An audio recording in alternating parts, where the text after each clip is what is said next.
Assalamualaikum warahmatullahi wabarakatuh. Alhamdulillah para mitra tiasa tepang dangu deui sareng simkuring Cing Adnan dina gelaran acara dongeng Sunda anu mantun cariosna Mang Sobri dina bagian ke-12. Pamugi para mitra sadayana sing dina aya kawilujengan sehat walafiat lancar rezeki jeung digampangkeun sadaya urusanana. Amin ya Allah ya Rabbal alamin. Ayeuna nincak dongeng Mang Sobri kana bagian ke-12 nanging sakumaha biasa ayeuna sim kuring henteu deui maoskeun kana teks nanging ieu gelaran carita di bagian ke-12 teh direka sakumaha kanuntos nerap dina aya imajinasi pikiran sim kuring. Pamugi bahan katampi sareng sing janten kangge pangbebrah kana manah panglipur kana kalbu nya. Oge ku kituna sim kuring sateu acana langkung maoskeun kana ieu carita langkung tipayun neda dihapunten kana sabudaya kalepatanana sabab masih jauh tina kasampurnaan undak usuk bahasa. Oge bilih aya kasamian dina nami tempat gelar sareng sajabina sim kuring nyuhun dihapunten anu saageng-agengna margi ari ieu carita mangrupikeun karya fiksi anu direka ku sim kuring etang-etang kangge maturan sepi dina wayahan urang sadaya istirahat. Supados tong nyangkolong ting kana waktos mangga urang kawitan wae kana ieu gelaran acara dongeng sakali deui mantun cariosna Mang Sobri kana bagian ke-12. Wilujeng ngadangukeun yu ah.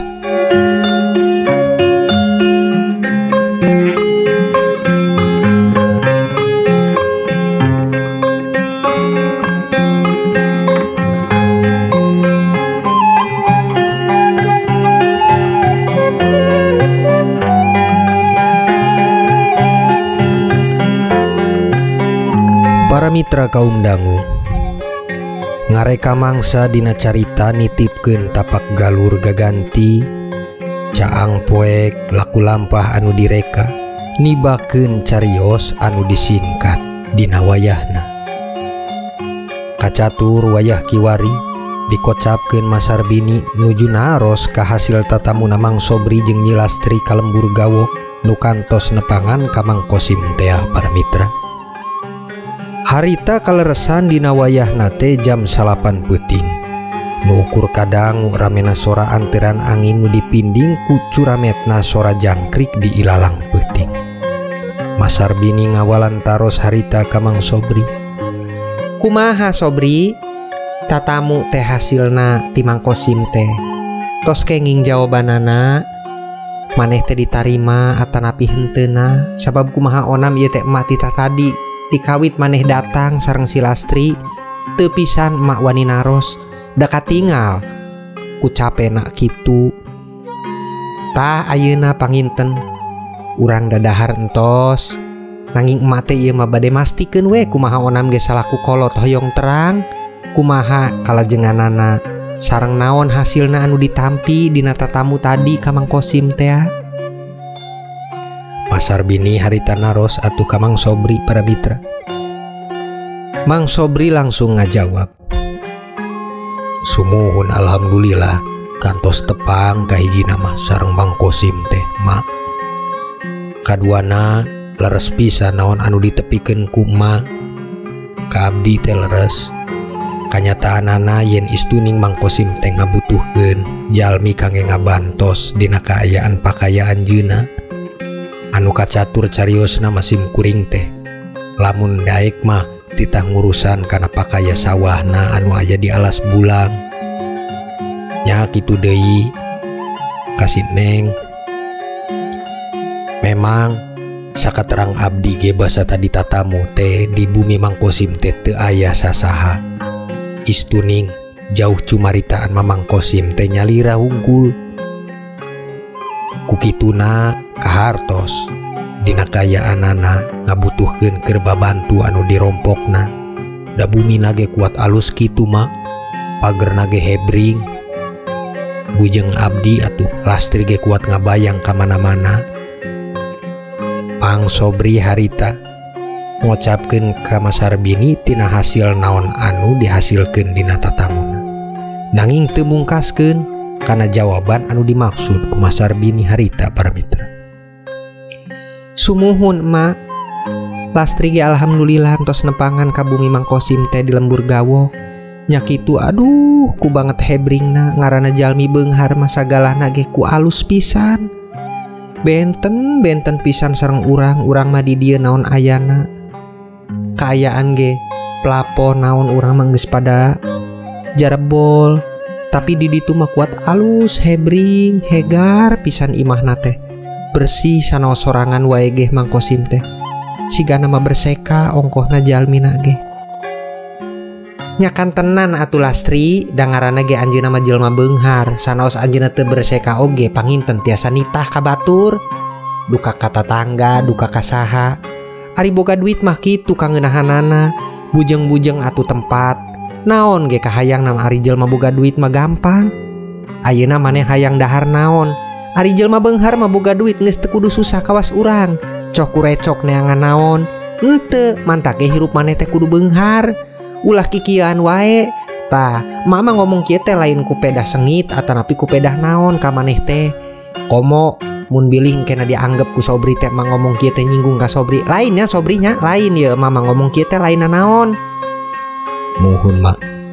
Teu sawios, mangga. Kahartos ku abdi ge. Nya tapi da kumaha panginten mah sadaya jalmi ge geus aya guratanana di luhur. Panginten kedah kaalamanana kieu, kacaturna kieu. Da ieu teh sanes kahayang saha wae jalmina ge. Istuning, ngaran jodoh, pati, rezeki, bagja, cilaka jeung sajabina eta mah geus aya catetan di Lauhil Mahfudna. Ih, ari maneh tong ka mana karep tong sok nyeramahan ka aing atuh. Sia teh nguntap teuing minantu teh kami toha kuat ngomongkeun kitu deuleu. Mas Sarbini harita kurada ambek teh para mitra. Karaos kasinggung dina jawabanana Mang Sobri anu sakitu geus tumegepna dina kanyataanana. Yen istuning Mas Sarbini mah ambek teh ngarasa kasalahkeun peda kasindir dina istuning kayaan anjeunna anu memang leres sok kitu jalmina teu narima kana kayaan syukur naon anu dibogaanana.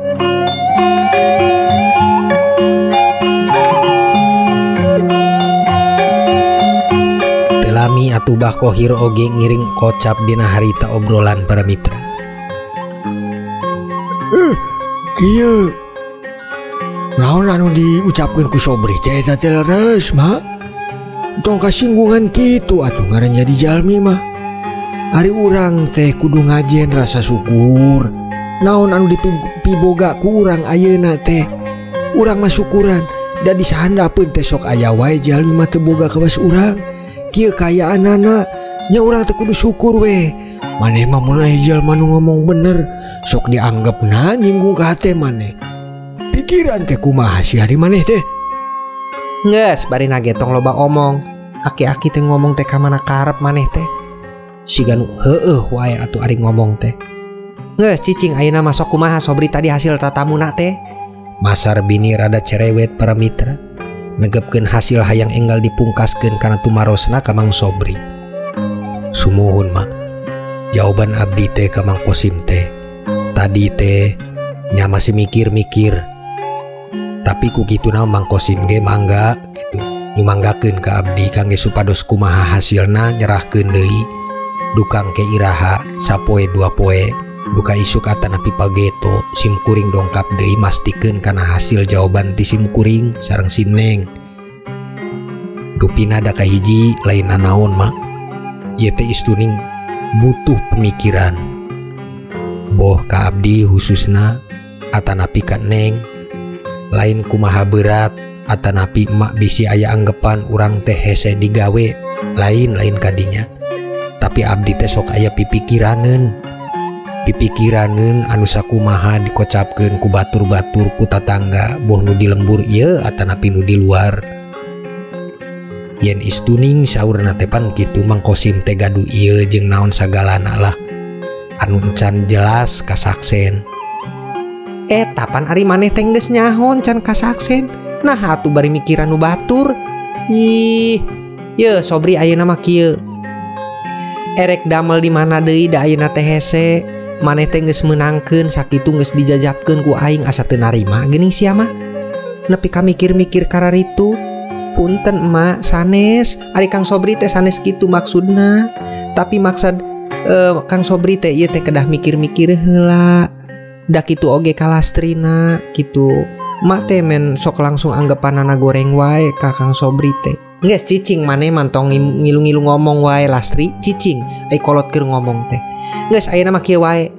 Maneh tong lila-lila eta mutuskeun sakumaha onam ge eueuh pagawean maneh teh di dieu. Geus gampang nama langsung we maneh teh ditarima ngeunahna mah kitu. Geus sakitu peun teh aing mah. Jepat we harita teh para mitra. Mas Sarbini ngaleos tina obrolan harita tur langsung muru asup ka kamar. Ku kituna mah katinggal. Usadayana oge kanyataanana Mas Sarbini anu sakitu goreng adabna. Bujeng-bujeng kitu kabatur ka salakina geh kitu. Nya pon kitu deui Bah Khohir anu ningalna ngan saukur tiasa gogodeg sirah dina kaayaan harita. Dasar indung silaing mah geuning Lastri. Duh kalah abah hese lah. Ari diomong sok gede keneh maneh uratna. Ari di tembalan wae dang kena bakal narecot cekcrok. Geus lah, geus ayeuna mah geus peuting. Heug kumaraneh kabeh di pikiran kumaha onamna. Sok ditu lah istirahat abah ge da geus karasa ngantuk ieu. Pungkas harita teh Bah Khohir negepkeun omongan anu hartosna mah rek dianggeusan obrolan perkawis masalah tatamu jeung hasil jawaban kangge Mang Kosim para mitra. Para mitra kaum dangu saprakna pungkas obrolan harita Mang Sobri jeung Nyi Lastri tur ka kamar. Niat ngareureuhkeun rasa kacape polah dina kulem peuting harita para mitra. Nyi Lastri anu katingal tunduh tur leungeunna we langsung enggal miheulaan narik kana simbut blegrep sirep dug turuning sepi angin-angin panonna peureum. Mang Sobri kitu deui harita aya bedana jeung Nyi Lastri. Anjeunna mah can tiasa kulem sanaos karaos panonna tunduh mah teu bisa dibohong-bohong nanging hatena ngamayang ngaraga perkayangan. Panonna kucap kicep melong ka luhur bari tangkarak harita teh awakna di luhur kasur anu sakitu hipuna. Pamajikan geus sare teu heula tapi dewek asa aya pikiran anu teu ngeuna. Duka kunaon ieu teh asa aya kakaitanana. Padahal masih kuring kenal jeung Mang Kosim nya ade. Teu aya masalah naon-naon kitu oge Mang Kosim tadi katimu sareng kuring jeung pamajikannya. Asa teu katinggal da. Naon anu sakumaha diomongkeun ku jalma-jalma. Tapi teuing ieu teh parasaan hate teh beut asa we aya nu dipikiran. Bingung sorangan kuring ge. Duka naon ieu teh anu janten pikiranana. Kocapna gunem hate Mang Sobri harita bari ngareureuhkeun rasa kacape anu panon mah geus mulai tingkralep para mitra nu geus tunduhna teu kapalang pisan. Lami-lami mangbayang dina hatena onam patanyaan sajeroning alam pikir anjeunna nganterkeun anjeunna teu karaos teu sadar dina kaayaan anu entos peureum dina nyatana di peuting harita.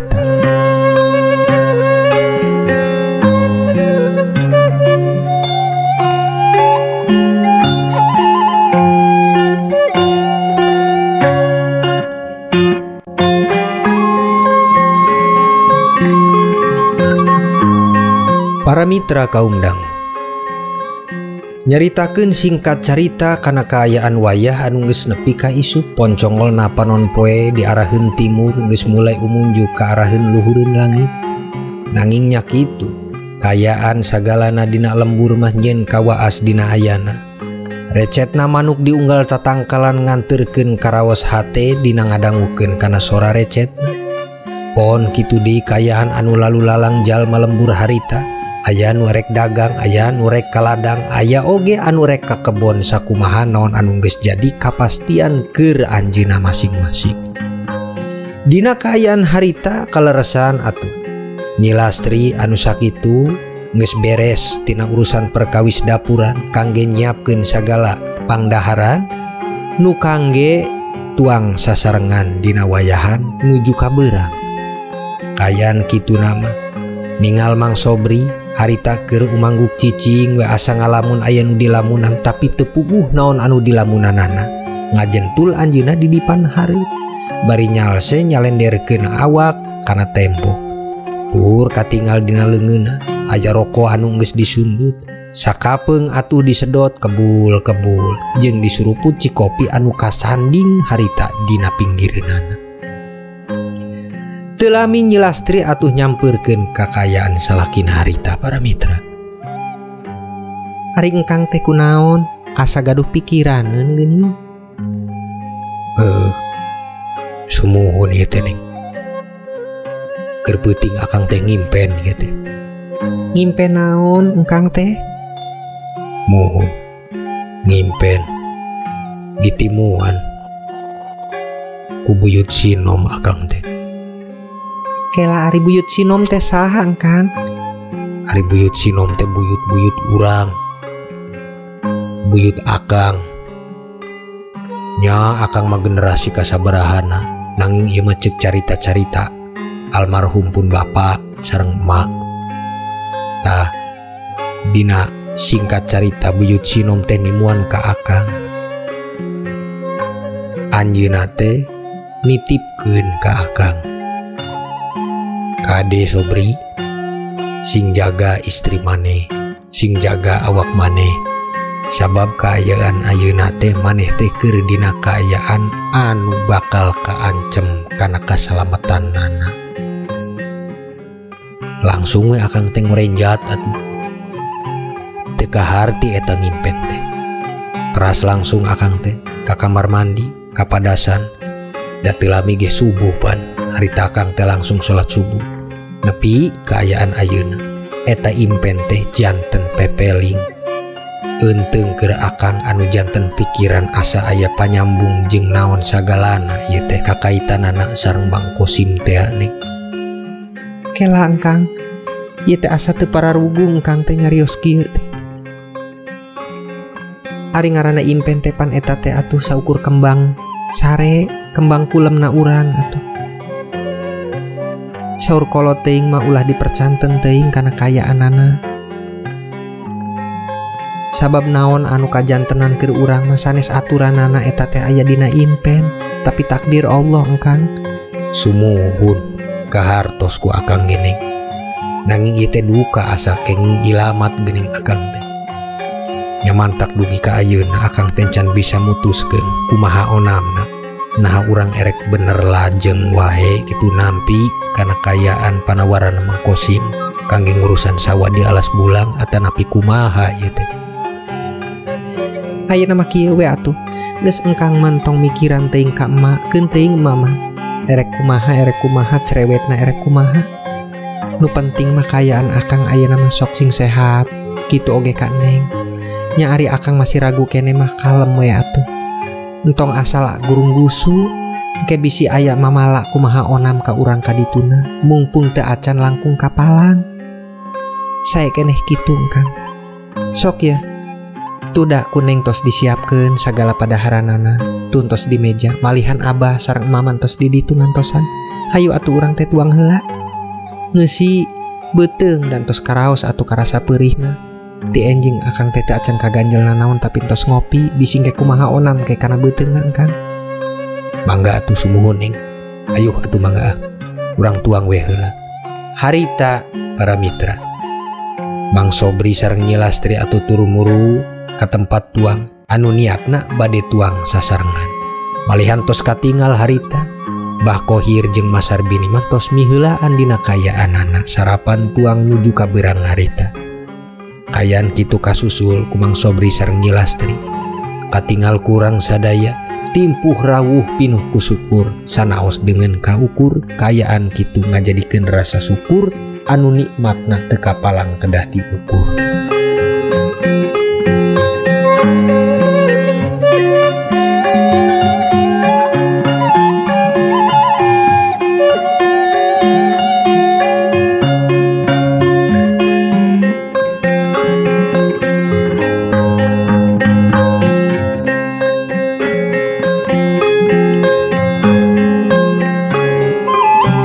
Mitra kaum dangu, singkat cerita kayaan tuang kantos nyalse. Sadayana malihan tos dina kayaan anu wareg patuanganana. Kitu oge katingal Nyi Lastri sareng Mas Sarbini anu nuju meresan kana sadaya pakakas urut piring dahareun sadaya. Sapalihna aya nu dibantun ka dapur dengan jeung tuang anu masih kene kasesa ukur dituruban harita make tuturub keur dengan jeung sajabina. Katingal atuh Bah Khohir harita langsung ngalintingkeun bako. Sobri, ya bako. Geus dahar mun teu ngudut teh asa kumaha pan rarasaan? Sok tah. Sumuhun Bah, tur nuhun Bah. Ieu teh ngerakeun istuning Sobri mah Bah. Sok mentaan wae bako ka Abah. Geus tong jadi pikiran karena itu maneh teh.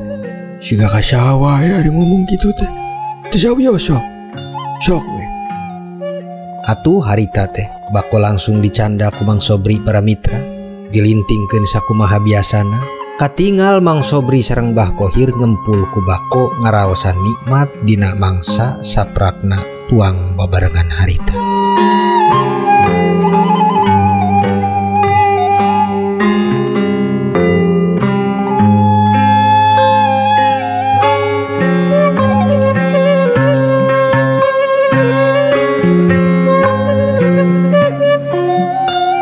Para mitra kaum dangu, singkat cerita kayaan haritan tos dugi kana waktosna lohor.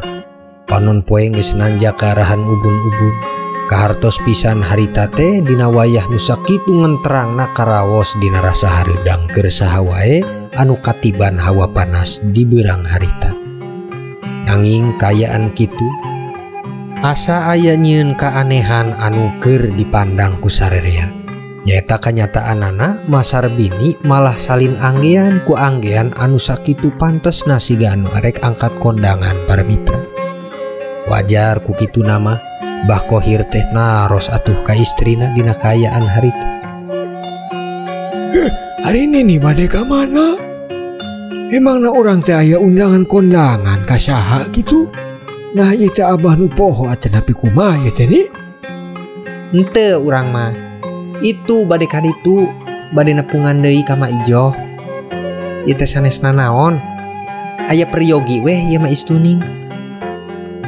Peryogi naon atuh? Lain, urang nya aya peryogi we ieu mah.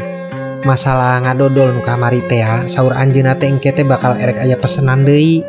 Erek pesen rangginang duka naon ngan sabaraha-sabarahna tah katang tuanana teh ayeuna. Kitu saur Mak Ijoh teh. Nya urang mah bade kaditu we heula ayeuna beurang.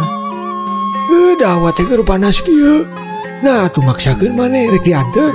Geus teu kudu. Teu kudu nganter ge deukeut ka ditu doang atuh ti guritan ge nepi ka ditu. Sok kayak gitu mah. Urang mah rek sare beurang we. Heuh geus mending sare beurang ditu. Wayah kieu mah keur naon deui loba karibeuhna tataros ka urang kitu omong. Harita jawab Mas Sarbini kumungkaskeun patarosan ti Bah Khohir para mitra. Nyatana kitu Bah Khohir mah langsung we atuh asup ka kamar. Niatna rek nyarekeun maneh dina kayaan beurang harita. Nanging benten jeung kayaan harita, Mang Sobri jeung Nyi Lastri anu masih keneh pada diuk di luaran. Sakapeung maki kipit katingal pisan dina leungeun Mang Sobri nu ngimpitan ka awak maneh. Darumaos kayaan hawa harita teh kuat ku hareudang-hareudang pisan. Mas Sarbini kitu deui kayaanana ju langsung ngaleos kaluar ti imahna lewat kaguritan.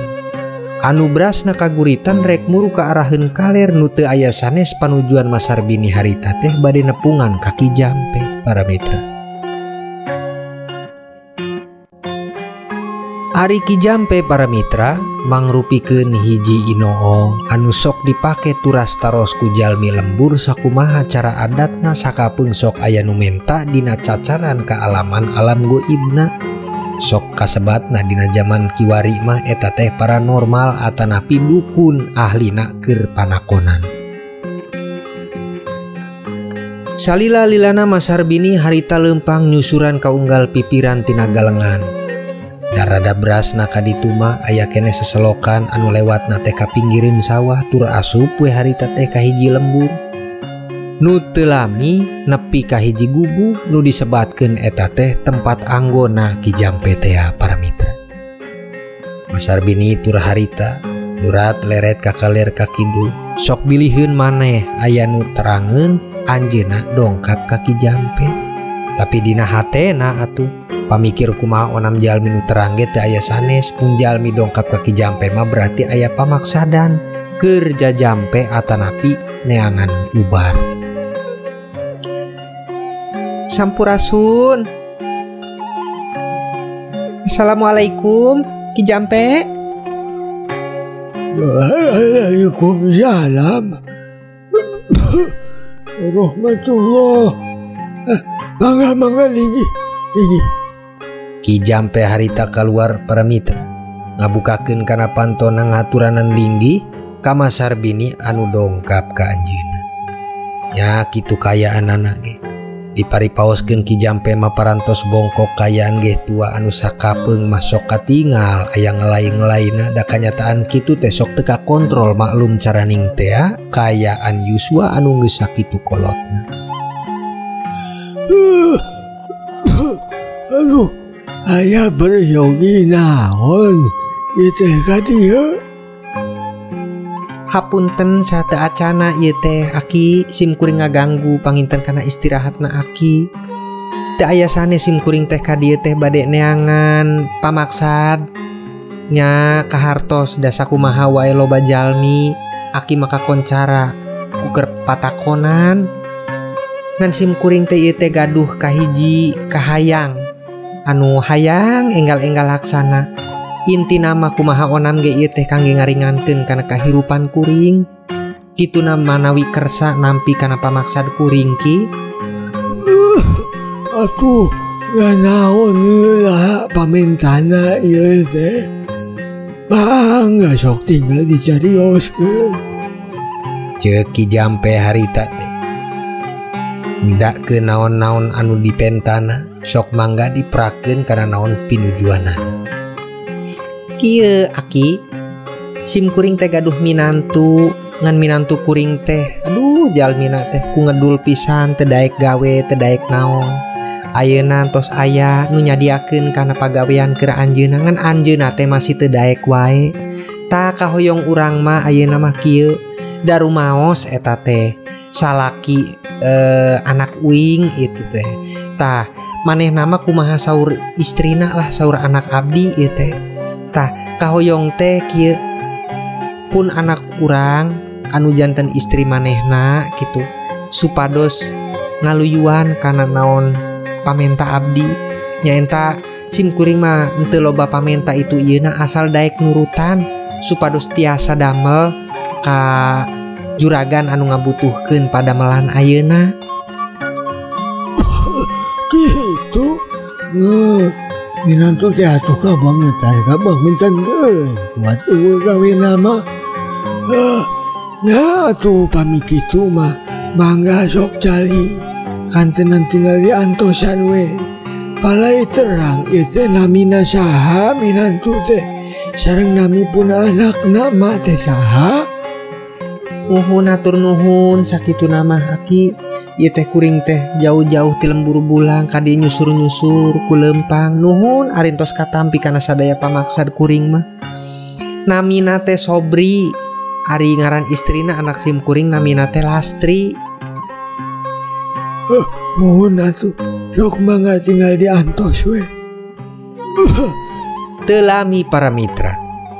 Ki Jampe ninggalkeun kayaan nu tadina diuk bareng dina kursi sareng Mas Sarbini. Tur anjeunna lebet ka kamar. Kahartos eta kamar teh mangrupikeun kamar khusus kangge anjeunna dina nyumalahkeun kana sagala patakonan jalmi-jalmi. Ngatek kana pangajen pangarti jeung sagalana nyupri ilmu keur dirina anu mentakeun ka sagala anu dipundut. Kitu oge kayaan Mas Sarbini anu kahartos bagja pisan ningalina kayaan Ki Jampe teh kersa nurutan kahayang nu istuning padahal madina hatena naon wae anu dimentana teh eta teh aya maksad keur nyilakakeun ka Mang Sobri lamun anjeunna daek kangge digawe ka Mang Kosip para mitra. Nya atuh salami-lamina harita Masarbini ngantosan kana rengsena Ki Jampe. Telami Ki Jampe kaluar ti kamarna. Bari mawa hiji buntelan. Anu katinggal buntelan harita teh dina kantong keresek hideung para mitra. Tur jurut diuk harita Ki Jampe ngombongkeun kana naon masalah anu bakal disubadayahkeun harita ka Masarbini. Ya tanahnya ya teh tadi kantong resek engke mun geus nepi ka imah wayahna taneuh teh ditaburkeun ka palataran engke pan anjeunna teh ninca ka dinya ngan ieu mah pangaruhna teh aya dina pamajikanana di anak mak kitu maksud teh. Tah engke aya siapa beraha waktosna anak emak teh bakal nyalujuan pokoknya makana kahayang emak nya kuring mangan sakitu tiasa ngabantosna panginten dijabanteun mah nu kagungan nu bakal ngabulkeunana saukur sababiah we ieu mah malu kuring mah sabisa-bisa kieu nyatana geuning mah. Kitu pedarna harita Ki Jampe ka Masarbini. Masarbini ku bagja narima pisan. Tuloba carios ku pungkas carita omong atuh Ki Jampe teh dibere bekeleun teu sabaraha ge ngan eta teh rezekina keur Ki Jampe dina beurang harita para mitra. Kanyataan kitu nganterkeun Masarbini anu geus mawa hasil. Tur anjeunna papamit harita ka Ki Jampe teras beras kaluar tina gubugna nyusur deui ka pinggiran galengan sawah anu hartina bade ngajugjug ka imah anjeunna. Neng Nong para mitra geuning ieu teh aduh hapunten dongengna kapegat deui ku Neng Nong. Lajeng cumarita kumaha kanyataanana engke kadituna antawis Masarbini kana maksud tujuanana ngajumpa Jampe ka Nyi Lastri sareng kumaha nasibna Mang Sobri Nyi Lastri oge kantenan lajeng cumarita kana kaayaan Mang Kosimna. Mangga urang antosan wae kana lajeng cumarita dina bagian ka-13. Kukituna sim kuring Encing Adnan salaku tukang ngadongeng ngaturkeun mangrebu nuhun ka sadaya mitra kaum dangu anu kantos ngadukung kalawan subscribe, like, komen sareng tiasa ngabagi ka sadaya mitra penggemar dongeng kitunya. Ngan sakieu kayaanana dina persembahan dongeng Mang Sobri teh hapunten manawi dina undak usuk bahasana aya nu teu kasusun. Maklum ieu teh carana abdi ngadongengkeunana teu make teks. Kugituna ngaraos pisan dina sim kuring mawakeun kana ieu dongeng teh loba kasalahan atanapi kasamian dina nampi tempat gelar sareng sajabina khususna dina undak usuk bahasana sim kuring sakali deui nyuhun dihapunten dina sagala sabudaya kalepatanana. Nada pamit undur diri. Sapunyere pegat simpai paturai patepang deui. Wassalamualaikum warahmatullahi wabarakatuh.